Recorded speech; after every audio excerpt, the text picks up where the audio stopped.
एक भिखारी ने डॉक्टरनी के साथ रात के अंधेरे में वह कर दिया जिसे सुनकर आपकी रूह तक कांप उठेगी कि आंखों में छिपी थी वहशत और उसकी खामोशी में कोई भयानक राज। लेकिन जब सच का पर्दा हटा तो ना सिर्फ डॉक्टरनी बल्कि पूरा शहर खामोश हो गया। ये सिर्फ एक कहानी नहीं, ये कुर्बानी, धोखे, मोहब्बत और इंतकाम का ऐसा सच है जो आपको अंदर तक हिला देगा। ये डॉक्टरनी जी के शौहर को वफात पाए 2 साल गुजर चुके थे। डॉक्टरनी जी मंदिर में एक भिखारी को रोज कुछ पैसे दिया करती थीं। एक दिन उस भिखारी ने डॉक्टरनी जी से कहा, आप मुझसे शादी कर लीजिए। फिर डॉक्टरनी जी ने भिखारी के साथ जो किया, कहानी कुछ यूं है। वाराणसी के पुराने केशीनाथ मंदिर के बाहर, जहां सुबह व शाम भक्तों की भीड़ और घंटियों की आवाज गूंजा करती थी, एक भिखारी रोज बैठा करता था। उसका चेहरा धूल और मैल से अटा हुआ था, कपड़े फटे पुराने और आंखों में एक अजीब सी उदासी। मंदिर के चबूतरे पर बैठा हर आने जाने वाले से भीख मांगता, लेकिन उसकी नजरें हमेशा मंदिर के मुख्य दरवाजे की तरफ रहती, जैसे किसी का इंतजार कर रहा हो। हर सुबह ठीक 7 बजे एक काली एसयूवी मंदिर के सामने रुका करती। उसमें से उतरती थीं प्रीति शर्मा, जिन्हें शहर वाले डॉक्टरनी जी के नाम से जानते थे। प्रीति एक मशहूर कार्डियोलॉजिस्ट थीं, जिनका नाम न सिर्फ उनके तिब्बी महारत के बाइस बल्कि उनकी दर्दमंदी और रहमदिली की वजह से भी जाना जाता था। वह हर रोज मंदिर में पूजा के लिए आया करती थीं और पूजा के बाद उस भिखारी को कुछ पैसे देती थीं। यह उनका रोज का मामूल था। भिखारी पैसे लेते वक्त सिर्फ सर झुकाता और खामोशी से शुक्रिया अदा करता। प्रीति उसे एक हल्की सी मुस्कुराहट देती, फिर अपनी गाड़ी में बैठकर अस्पताल चली जाती। प्रीति की जिंदगी बाहर से मुकम्मल दिखाई देती थी। शहर का सबसे बड़ा अस्पताल, एक शानदार बंगला, लेकिन उनके करीबी जानते थे कि 2 साल पहले उनके शौहर विकास शर्मा एक पुरस्कार हादसे में जान बहका हो गए थे। विकास एक सॉफ्टवेयर इंजीनियर थे और उनकी मौत ने प्रीति को अंदर से तोड़ दिया था। फिर भी उन्होंने अपने दर्द को अपने काम और मंदिर की उस रोजमर्रा रस्म में दफन कर दिया। इस भिखारी को पैसे देना उनके लिए सिर्फ खैरात नहीं थी, शायद उसकी उदास आंखों में उन्हें कुछ ऐसा दिखाई देता था जो उनके अपने दर्द से जुड़ा हुआ था। एक दिन जब आसमान पर काले बादल छा गए थे और हल्की बारिश हो रही थी, प्रीति ने हमेशा की तरह भिखारी को पैसे दिए। लेकिन उस दिन भिखारी ने कुछ ऐसा कहा जिसने प्रीति को चौंका दिया। उसने अपनी करख्त धीमी आवाज में कहा, डॉक्टरनी जी, आप मुझसे शादी कर लीजिए। प्रीति एक पल के लिए रुक गई। उन्होंने भिखारी की तरफ देखा, जिसके चेहरे पर मजाक का कोई तासुर नहीं था। क्या वह पागल था या यह उसकी मायूसी थी? प्रीति ने हल्के से हंसते हुए कहा, तुम भी ना कुछ भी बोलते हो। ये लो कुछ और पैसे और बारिश में भीगने से बचो। लेकिन भिखारी ने पैसे नहीं लिए। उसने सिर्फ प्रीति को गहरी नजरों से देखा और खामोशी से सर झुका लिया। उस दिन प्रीति अस्पताल तो पहुंच गई, लेकिन उनका जहन वहीं अटका रहा। भिखारी की बात ने उन्हें बेचैन कर दिया था। उसकी आंखों में कुछ ऐसा था जो उन्हें बार बार विकास की याद दिला रहा था। रात को घर लौटते वक्त उन्होंने खुद से कहा, शायद मैं ज्यादा सोच रही हूँ। अगले दिन प्रीति ने फिर भिखारी को पैसे देने की कोशिश की, लेकिन उसने इनकार कर दिया। इस बार उसने कहा, डॉक्टरनी जी, मैं आपके लिए कुछ कर सकता हूँ, आप मुझे एक मौका दें। प्रीति को हल्का सा गुस्सा आया। मैं तुम्हारी इज्जत करती हूँ, इसका मतलब ये नहीं कि तुम कुछ भी कहोगे, अपनी हद में रहो। उसने कहा, मुझे मालूम है आपको लगता है मैं पागल हूँ, लेकिन मेरी बात सुनिए, मैं आपके लिए कुछ ऐसा कर सकता हूँ जो कोई और नहीं कर सकता। प्रीति को उसकी बातों में एक अजीब सा इत्मीनान महसूस हुआ। उन्होंने उसे गौर से देखा और कहा, ठीक है, बताओ तुम क्या कर सकते हो? भिखारी ने धीमी आवाज में कहा, डॉक्टरनी जी, शहर में एक बड़ा मुंशियात का नेटवर्क चल रहा है, मैं आपको उसकी खबर दे सकता हूँ। प्रीति को हैरत हुई, एक भिखारी और इतनी अहम खबर। उन्होंने कहा, अच्छा बताओ क्या खबर है? भिखारी ने कहा, कल रात मैंने मंदिर के पास एक पुराने गोदाम में कुछ लोगों को देखा। वह मुंशियात की डील के बारे में बात कर रहे थे। उसने जगह और कुछ अफराद के हुलिये का जिक्र भी किया। प्रीति ने बात को मामूली समझा, लेकिन फिर भी अपने एक पुराने मरीज जो पुलिस इंस्पेक्टर था को ये बात बता दी। अगले दिन इंस्पेक्टर ने प्रीति को बताया कि गोदाम में वाकई एक मुंशियात का नेटवर्क पकड़ा गया है। पुलिस ने छापा मारा और वहां से बड़ी मिकदार में नशा आवर दवाइयां बरामद की। प्रीति हैरान थी, एक भिखारी ने इतनी दुरुस्त मालूमात कैसे दी? उन्होंने अगले दिन मंदिर में भिखारी से बात करने का फैसला किया। जब वह मंदिर पहुंची, भिखारी वहां मौजूद था। प्रीति ने उससे पूछा, तुमने वह मालूमात कैसे दी? तुम हकीकत में कौन हो?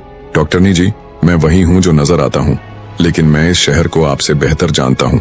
उसकी बातों में एक पुरस्कारियत थी जो प्रीति को उलझा रही थी। प्रीति अब उसे सिर्फ एक भिखारी नहीं समझती थी, वह जान गई थी कि इस आदमी के पीछे कोई बड़ा राज है, लेकिन वह ये भी जानती थी कि उसे फौरन दबाव में लाकर ये राज नहीं खोला जा सकता। प्रीति और भिखारी के दरमियान एक अजीब सा ताल्लुक बन गया।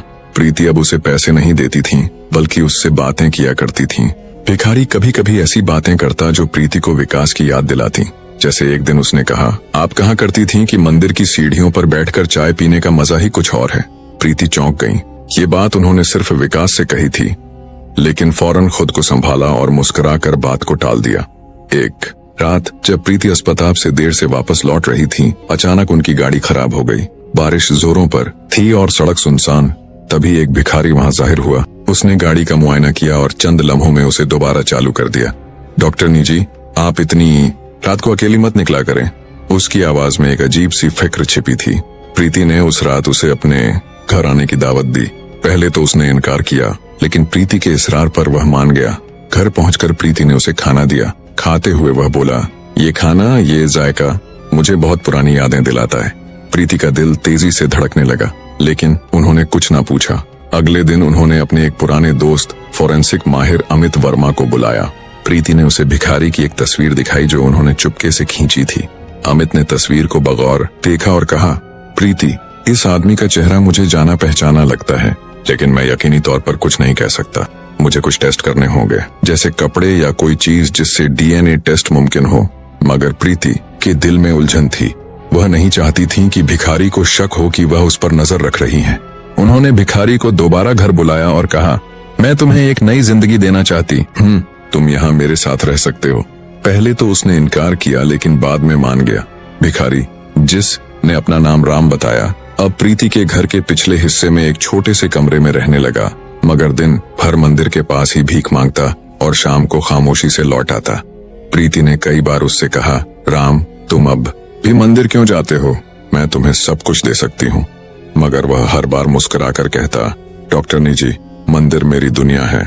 वहाँ मुझे सब कुछ दिखाई देता है, सब कुछ सुनाई देता है। एक दिन प्रीति को अस्पताल से एक हंगामी कॉल मुवस्सिल हुई। शहर की एक बड़ी दवा साज कंपनी के गोदाम में आग लग गई थी। वही गोदाम जहाँ कुछ हफ्ते पहले राम के इशारे पर पुलिस ने छापा मारा था। प्रीति ने अपने पुलिस अफसर दोस्त से राबिता किया, जो चाय वाकया पर मौजूद था। उसने बताया, आग में कुछ कागजात बचे हैं जिनमें एक तस्वीर है उस शख्स की जो बिल्कुल विकास जैसा लगता है। तस्वीर के पीछे लिखा है, विकास 2022 फार्मा डील। प्रीति का दिल धड़कने लगा। उन्होंने तस्वीर अपने पास रख ली और घर लौट आई। उस रात वह सो न सकी। क्या ये वाकई विकास है? मगर वह तो कार हादसे में मर गया था, तो ये तस्वीर यहाँ कैसे? और इस फार्मा कंपनी से उसका क्या ताल्लुक? अगले दिन प्रीति ने राम से इस बारे में बात करने का फैसला किया, मगर वह मंदिर पर नहीं था। प्रीति ने उसे तलाश किया, लेकिन वह जैसे हवा में टहलील हो गया था। शाम को जब प्रीति घर लौटी तो देखा कि राम उनके दरवाजे पर बैठा है। उसका चेहरा अफसुर्दा और लिबास मैला हो चुका था। प्रीति ने गुस्से से पूछा, राम, तुम कहाँ थे? मैं तुम्हें तलाश कर रही थी। राम ने धीमी आवाज में कहा, डॉक्टर जी, मुझे कुछ काम था, फिक्र ना करें। प्रीति ने उससे फार्मा कंपनी की तस्वीर के बारे में पूछने का इरादा किया, मगर रुक गई। उन्हें महसूस हुआ कि राम अभी भी कुछ छिपा रहा है। वह बोली, राम, क्या तुम इस फार्मा कंपनी को जानते हो? राम ने एक लम्हा प्रीति की आंखों में देखा, फिर नजरें झुका ली। डॉक्टर जी, इस शहर में कौन किसे नहीं जानता? वह बड़े लोग हैं। उसके अंदाज ने प्रीति को और ज्यादा शक में डाल दिया। आने वाले दिनों में उन्होंने गोदाम की आग की तहकीकात शुरू की। उन्हें पता चला कि आग कोई हादसा नहीं थी, बल्कि जानबूझकर लगाई गई थी। जो सबूत बचे वह एक पुरअसरार शख्स की तरफ इशारा करते थे, जो रात के वक्त गोदाम के आसपास देखा गया था। प्रीति ने अपने पुलिस वाले दोस्त से कहा कि राम पर नजर रखे। उसने बताया, राम रात को मंदिर के पास एक पुराने खंडहर में जाता है, जहां कुछ लोगों से मुलाकात करता है। प्रीति ने खुद उस खंडहर का दौरा किया। वहां से कुछ पुराने कागजात मिले जिनमें फार्मा कंपनी के गैर कानूनी सौदों का जिक्र था, मगर सबसे चौंका देने वाली चीज एक पुराना खत था जिसमें विकास का नाम दर्ज था। विकास, तुम्हें सच छिपाना होगा, वह तुम्हें कभी मुआफ नहीं करेंगे। क्या विकास वाकई जिंदा है या ये कोई और साजिश है? उन्होंने फैसला किया कि वह फार्मा कंपनी के मालिक से बराह रास्त बात करेंगी, लेकिन उससे पहले उन्हें राम से सच उगलवाना था। एक रात प्रीति ने राम को बुलाया। उन्होंने उसे वही तस्वीर दिखाई और सख्त लहजे में पूछा, ये कौन है राम, और तुम हकीकत में कौन हो? राम ने तस्वीर को गौर से देखा। उसकी आंखों में एक अजीब सी चमक जाहिर हुई। वह बोला, डॉक्टरनी जी, कुछ सवालों के जवाब वक्त देता है, मगर मैं वादा करता हूँ मैं आपका नुकसान नहीं चाहता। प्रीति को गुस्सा आया। वह बोली, मैं एक डॉक्टर हूँ और सच जानने की हकदार हूँ। अगर तुमने सच ना बताया तो मैं पुलिस को बुलाऊंगी। राम मुस्कुराया और बोला, डॉक्टरनी जी, अगर आपने मुझे पुलिस के हवाले कर दिया तो आप उस सच तक कभी नहीं पहुंच पाएंगी जिसकी आप तलाश में हैं। उसी रात राम ने प्रीति को एक और सुराग दिया। कहा, फार्मा कंपनी के दफ्तर में एक खुफिया तहखाना है जहां वह तमाम गैरकानूनी सबूत रखते हैं। प्रीति ने फौरन पुलिस को इत्तला दी। पुलिस ने छापा मारा। तहखाने से नशा आवर दवाओं की स्मगलिंग, मनी लॉन्ड्रिंग और ऐसे कागजात मिले जिनमें बार बार विकास का नाम आ रहा था। कई मुलाजिम गिरफ्तार हो गए, लेकिन प्रीति अब भी उलझन में थी। राम अब ज्यादा पुरस्कार हो चुका था। वह अक्सर रात को गायब हो जाता और सुबह ऐसे लौट आता जैसे कुछ हुआ ही ना हो। प्रीति ने अमित से पूछा कि डीएनए रिपोर्ट कब मिलेगी। अमित ने कहा, 2 दिन में नतीजा आ जाएगा। उसी रात प्रीति को एक नामालूम नंबर से कॉल आई। दूसरी तरफ से भारी आवाज सुनाई दी, डॉक्टरनी जी, आप बहुत होशियार हैं, लेकिन सच के करीब जाने की कीमत चुकानी पड़ती है। राम को छोड़ दें वरना। कॉल कट गई। अब प्रीति को अंदाजा हो गया था कि राम कोई आम भिखारी नहीं, लेकिन अब पीछे हटना मुमकिन नहीं था। प्रीति मुकम्मल तौर पर राम के राज में उलझ चुकी थी। हर रात वह सोचती थी, राम कौन है, उसके अंदाज, बातें, हर चीज मुझे विकास की याद क्यों दिलाती है। लेकिन वह जानती थी कि ये राज इतनी आसानी से नहीं खुलेगा। भिखारी का भेष धार कर वह मंदिर के बाहर इसलिए बैठता था कि दूर से प्रीति को देख सके, लेकिन अपनी पहचान जाहिर न करे। वह जानता था कि अगर वह सामने आया तो संतोष राव और उसके गुंडे न सिर्फ उसे बल्कि प्रीति को भी नुकसान पहुंचा सकते हैं। राम बनकर विकास चुपके संतोष के कारोबार को तबाह करने की कोशिश कर रहा था और प्रीति की मदद से वह अपने मिशन में आहिस्ता आहिस्ता कामयाब हो रहा था। अगली रात प्रीति और संजय ने राम का पीछा करने का फैसला किया। राम हमेशा की तरह मंदिर के पास से उठा और शहर की तंग गलियों में चलने लगा। प्रीति और संजय ने गाड़ी को काफी फासले पर रखा ताकि राम को शक न हो। राम तेज चल रहा था और बार बार पीछे मुड़कर देख रहा था, जैसे उसे पीछा किए जाने का अंदाजा हो। आखिरकार वह एक पुराने और टूटे फूटे गोदाम के पास रुका, वही गोदाम जहां कुछ हफ्ते पहले आग लगी थी। प्रीति का दिल तेजी से धड़कने लगा। क्या राम यहाँ किसी से मिलने आया था या कोई नई मालूमात इकट्ठा करने? संजय ने प्रीति को इशारा किया कि वह चुपके से गोदाम के करीब जाए। जैसे ही वह नजदीक पहुंचे, उन्होंने राम को गोदाम की पिछली दीवार के पास खड़े देखा। वहां एक और शख्स मौजूद था, लंबा, दुबला पतला, चेहरे पर दाढ़ी। वह धीमी आवाज में राम से बात कर रहा था। प्रीति ने ध्यान से सुनने की कोशिश की, लेकिन बातें साफ सुनाई नहीं दे रही थीं। तभी उस शख्स ने राम को एक छोटा सा पैकेट दिया और चुपके से गलियों में गायब हो गया।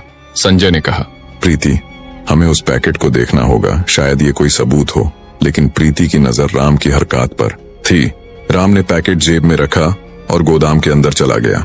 प्रीति और संजय ने कुछ देर इंतजार किया, फिर दबे कदमों गोदाम में दाखिल हुए। अंदर अंधेरा था और फिजा में जली हुई लकड़ी और केमिकल की बदबू फंसी हुई थी। प्रीति को खौफ सा महसूस हुआ, लेकिन वह रुकी नहीं। गोदाम के एक कोने में राम एक पुराने मेज पर बैठा कुछ कागजात देख रहा था। प्रीति ने चुपके से उस पर नजर रखी।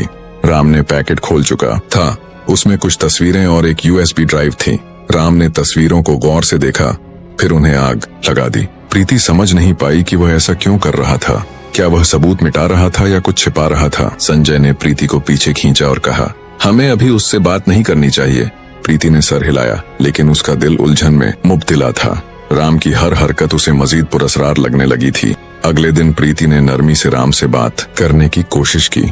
वह हमेशा की तरह घर आया, खामोशी से खाना खाया और अपने कमरे में चला गया। मगर प्रीति ने नोट किया कि उसने यूएसबी ड्राइव जेब में रखी हुई थी। जब राम सो गया, प्रीति चुपके से उसके कमरे में गई, दराज से यूएसबी निकाली और अपने लैपटॉप में लगाई। ड्राइव में कुछ फाइलें थीं, कुछ ऑडियो रिकॉर्डिंग्स, तस्वीरें और एक वीडियो। प्रीति ने सबसे पहले ऑडियो सुनी। उसमें 2 अफराद बात कर रहे थे। एक आवाज संतोष राव की थी, जिसे प्रीति एक चैरिटी इवेंट में मिल चुकी। दूसरी आवाज किसी अजनबी शख्स की थी। साहब, अगर ये बाहर निकल गया तो हम सब तबाह हो जाएंगे। उस सॉफ्टवेयर वाले ने बहुत कुछ देख लिया है। संतोष ने जवाब दिया, हाँ, वह हमारे रास्ते में नहीं है, मगर हमें होशियार रहना होगा। प्रीति का दिल जोर से धड़कने लगा। क्या वह सॉफ्टवेयर वाला विकास था? उसने तस्वीरें खोली। उनमें संतोष और कुछ अपराध एक गोदाम में नशा आवर दवाइयां पैक करते दिखाई दे रहे थे। मगर आखिरी तस्वीर ने प्रीति को हिलाकर रख दिया। तस्वीर के नीचे लिखा था 2022 ऑपरेशन ब्लैकआउट। प्रीति ने वीडियो चलाई। उसमें संतोष एक शख्स से बात कर रहा था जिसका चेहरा नजर नहीं आ रहा था। संतोष कह रहा था, तुमने अच्छा काम किया, लेकिन अगर हमें धोखा दिया तो तुम्हारी बीवी को भी नहीं छोड़ेंगे। उस शख्स ने जवाब दिया, मैंने जो कहा वही करूंगा, लेकिन प्रीति को इस सब से दूर रखो। ये आवाज राम की थी, मगर उसे प्रीति का नाम कैसे मालूम था? वह संतोष से क्यों बात कर रहा था? प्रीति का दिमाग सुन्न हो गया। वह समझ नहीं पा रही थी कि राम आखिर कौन है और इस सारे मामले से उसका क्या ताल्लुक। उसने यूएसबी ड्राइव वापस राम की जेब में रख दी और गहरी सोच में डूब गई। अब प्रीति को राम पर भरोसा नहीं रहा था, मगर उसकी बातों में कोई सच्चाई जरूर थी जो प्रीति को कुछ कहने से रोक रही थी। ये बात अब साफ हो गई थी कि राम यानी विकास दरअसल संतोष के साथ एक दोहरा खेल खेल रहा था। उसने अपनी मौत का ड्रामा इसलिए रचाया ताकि संतोष के गैंग को अंदर से खत्म कर सके। वह जानता था कि प्रीति सच के करीब पहुंच रही है और इसीलिए वह उसे बचाने की कोशिश कर रहा था। लेकिन संतोष को भी अब राम पर शक होने लगा था। उसने अपने गुंडों को हुक्म दिया कि राम पर नजर रखें और अब वह प्रीति को भी निशाना बनाने की मंसूबाबंदी कर रहा था। अगले दिन प्रीति को अमित का फोन आया। उसने बताया कि डीएनए टेस्ट की रिपोर्ट आ गई है, मगर वह फोन पर नहीं बता सकता। उसने प्रीति को अपने दफ्तर बुलाया। प्रीति ने राम को कुछ नहीं बताया और सीधा अमित से मिलने निकल पड़ी। अमित ने प्रीति को एक लिफाफा दिया और संजीदगी से कहा, प्रीति, ये नताइज तुम्हारी जिंदगी बदल सकते हैं, इन्हें बहुत ध्यान से देखना। प्रीति ने जैसे ही लिफाफा खोला, अचानक उसका फोन बजने लगा। कॉल संजय की थी। उसकी आवाज में घबराहट थी। प्रीति, तुम जहां भी हो फौरन वहां से निकल जाओ। राम को कुछ लोग उठाकर ले गए हैं। मेरा शक है कि ये संतोष के आदमी हैं। प्रीति का दिल धड़कने लगा। उसने जल्दी से लिफाफा जेब में रखा और फौरन संजय से मिलने के लिए निकल पड़ी। इधर राम को संतोष के गुंडे एक सुनसान जगह पर ले गए जहां खुद संतोष मौजूद था। उसने तेज लहजे में पूछा, तो तूने समझा था कि हमें धोखा दे देगा? बता, तू असल में है कौन? राम ने मुस्कुराकर जवाब दिया, मैं वही हूँ जो तुम्हें खत्म करने वाला है। उसी वक्त प्रीति संजय के साथ उस मौका पर पहुंच गई जहां राम को ले जाया गया था। जगह शहर के किनारे एक पुराना टूटा फूटा कारखाना था। बारिश जोरों की हो रही थी और बिजली की कड़क से माहौल खौफनाक बन गया था। संजय ने अपनी पिस्तौल निकाली और प्रीति को पीछे रहने का इशारा किया। कारखाने के अंदर राम एक कुर्सी से बंधा हुआ था। संतोष उसके सामने खड़ा था। उसी लम्हे दरवाजा जोर से खुला और संजय अपनी पुलिस टीम के साथ अंदर दाखिल हुआ। हाथ ऊपर करो संतोष, संजय ने ललकारा। संतोष के आदमियों ने मुजाहमत की कोशिश की, लेकिन पुलिस की भारी नफरी देख कर पीछे हट गए। प्रीति दौड़ी और राम के पास पहुंची। उसकी रस्सियां खोलने लगी। राम, तुम ठीक हो? उसकी आंखों में आंसू थे। राम ने पहली बार सुकून से प्रीति को देखा और धीरे से कहा, डॉक्टरनी जी, आप हमेशा दूसरों को बचाती हैं, लेकिन आज आपने मुझे बचा लिया। पुलिस ने संतोष और उसके गुंडों को हथकड़ियां पहनाई। संजय ने प्रीति को बताया कि यूएसबी में मौजूद शवाहिद और राम की फराहम करदा मालूमात से संतोष का पूरा नेटवर्क तबाह कर दिया गया है। प्रीति ने राम को कारखाने से बाहर निकाला। उसने राम की तरफ देखा जो थोड़ा फासले पर खड़ा मंदिर की सीढ़ियों को देख रहा था। उसकी आंखें नम थीं। विकास, ये तुम हो ना? राम यानी विकास ने गहरी सांस ली और कहा, डॉक्टरनी जी, मैंने आपको बचाने के लिए सब कुछ छोड़ दिया। प्रीति की आंखों से आंसू बह निकले। उसने विकास को गले लगा लिया। उस लम्हे जैसे सारी उलझने और सारा दर्द खत्म